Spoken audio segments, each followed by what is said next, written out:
बिस्मिल्लाहिर्रहमानिर्रहीम। अस्सलामु अलैकुम वरहमतुल्लाहि वबरकातुहू।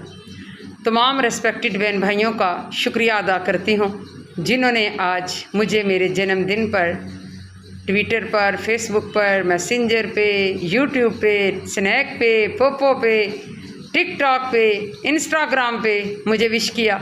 मेरे लिए बहुत सारी दुआएं की। अल्लाह पाक आप सबको सलामत रखे।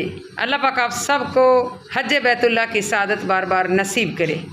मुझे बड़ी खुशी हुई और आप लोगों का ये सपोर्ट करना मुझे बहुत अच्छा लगा, क्योंकि मैं भी तालिबे दीन हूँ और आका अलैहिस्सलातु वस्सलाम कायनात के ताजदार रहमत आलम सल्लल्लाहु अलैहि वसल्लम से इश्क है।